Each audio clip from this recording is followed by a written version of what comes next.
Pas de coronavirus en Côte d'Ivoire. Les tests effectués par les instituts de recherche en Côte d'Ivoire et en France sur le cas suspect se sont avérés négatifs. L'information a été donnée par le ministre de la Santé et de l'Hygiène publique, Eugène Aka Awele. La malade se porte bien et a regagné le domicile familial ce jour. C'est donc le lieu de rappeler aux populations le respect scrupuleux des mesures de prévention en vigueur, notamment. Premièrement, il faut éviter le contact avec les personnes souffrant d'infections respiratoires aiguës.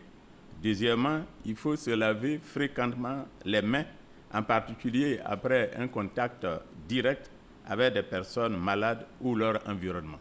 Troisièmement, il faut éviter tout contact non protégé avec des animaux d'élevage ou sauvages. Quatrièmement, il faut utiliser un mouchoir en papier pour éternuer et tousser et le jeter dans une poubelle. À défaut, éternuer et tousser dans le pli du coude, puis se laver les mains régulièrement à l'eau et au savon. Enfin, il faut se rendre dans le centre de santé le plus proche en cas de survenue de fièvre, toux et difficultés respiratoires. La jeune étudiante en provenance de la Chine avait été mise en quarantaine par les autorités sanitaires pendant que des examens médicaux étaient en cours.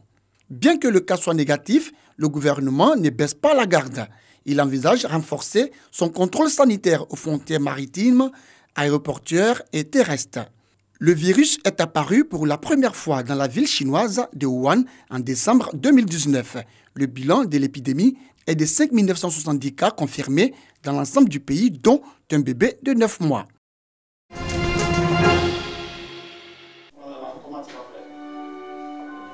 Une projection des films contenant des témoignages de migrants suivi d'un panel en vue de sensibiliser les élèves d'un établissement d'enseignement français sur les enjeux et défis de l'immigration clandestine pour la Côte d'Ivoire.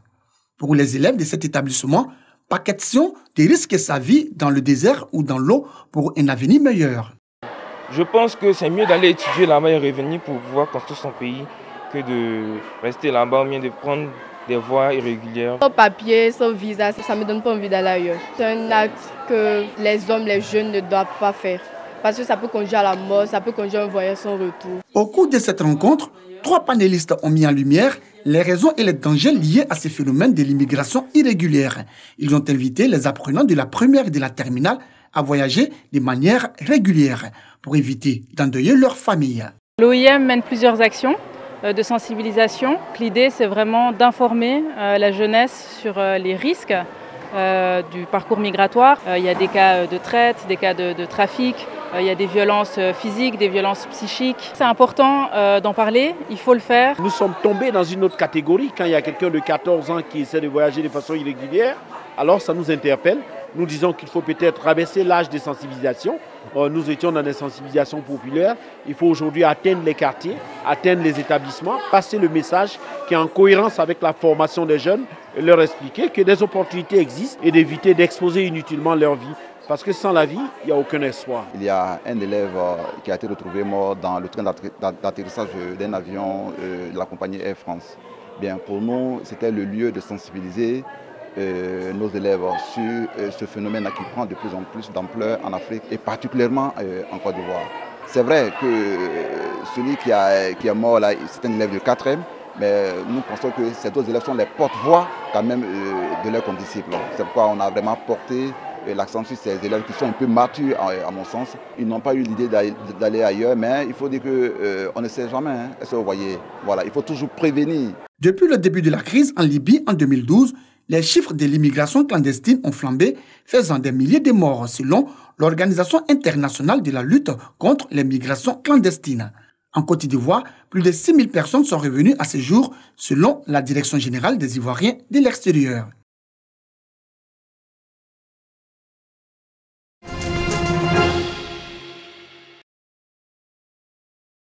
Voici l'ancien marché de Sassandra. Et ici, le nouveau marché. Un marché moderne construit grâce à la coopération ivoiro-japonaise. Tout est prévu au marché de Sassandra pour éviter d'éventuels cas d'incendie. Il y a un poste de sécurité, des niches ultra-modernes, des arrivées du courant sécurisées et des bouches d'incendie accessible. Un marché moderne qui ne laisse pas les commerçants indifférents. Bien joli, bien entretenu. Mais vraiment, nous remercions le président de la République. En tout cas, on est à l'aise ici. Hop, dans l'ancien marché, on souffrait comme ça.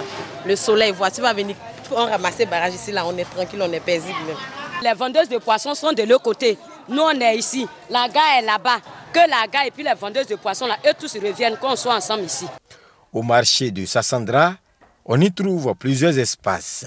L'espace produits vivriers, l'espace coiffure couture, l'espace bar maquis et restaurant et l'espace poisson-viande. Ici, les bouchers veulent mieux protéger la viande commercialisée. Si j'en fais un coin, j'en viens dans mes vies. Là, le client reste là-bas, vient de s'arrêter dans vite. Le client ne doit pas toucher mes viandes même. Nous, bouchers, on fait de couper, on donne. Mais sans vite, nous aussi, on ne peut pas mettre sachet sur le là. Si tu as mis sachet, ça gâte le vin. Des commerçants qui n'ont pas eu de place à l'intérieur du marché sont obligés de se débrouiller à côté. On s'est installé ici parce qu'on n'a pas pu avoir des magasins à location. Il y a plusieurs commerçants qui sont installés ici. Des toilettes modernes sont prévues pour les commerçants et les clients. Selon les clients, l'accès au nouveau marché de Sassandra pose problème. En effet, le coût du transport est élevé selon eux. Il faut payer le double de transport. C'est ça qui nous fatigue un peu à Sassandra ici. 400 aller, 400 retour, c'est trop coûteux. Au moins, c'est de faire le prix à 150, 150, ça peut nous arranger. Le nouveau marché, c'est 200.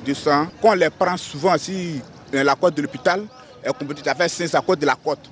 Mais quand tu descends, sont 2, ça fait 400. Donc, comme ils ne savent pas comment ça se passe, ils ne demandent pas. Quand ils viennent, où on vous sait pour venir ici, ça fait 400. Mais du marché jusqu'à Goudou, c'est le prix normal. Le nouveau marché de Sassandra, d'un coût global de 9,5 milliards de francs CFA, avec ses 900 places, est une fierté pour toute la région du Boclé. Les populations veulent traduire leur reconnaissance au chef de l'État à l'occasion de son inauguration prochaine par le Premier ministre Amadou Gon Coulibaly. Akou Alain Jean-François d'Assise est le nouveau chef du village d'Audouin-Assandin, situé dans la sous-préfecture de Songon.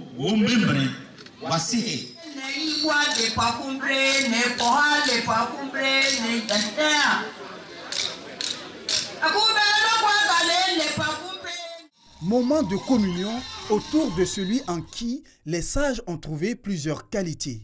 Quand les générations se succèdent, on porte toujours le choix sur un individu que nous voyons son charisme et puis on le nomme comme chef pour diriger le village.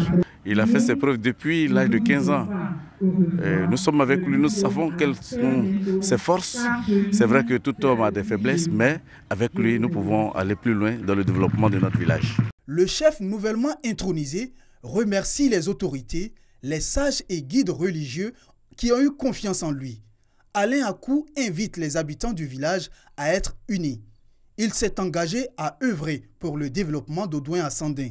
En accédant à ce pouvoir traditionnel, c'est pour créer une certaine harmonie entre les fils et filles d'Audouin-Assandin, améliorer leurs conditions de vie et aussi en améliorant la condition de nos enfants, nos frères qui, à un certain niveau, abandonnent l'école.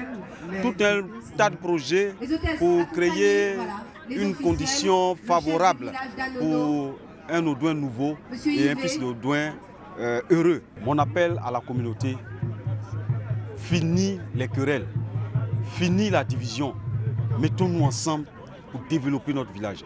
Séverin Djorogo Nangui, chef du village d'Anono, parrain de cette cérémonie, a invité les cadres, filles et fils d'Audouin-Assandin au renforcement de la cohésion sociale afin de contribuer au développement de leur village.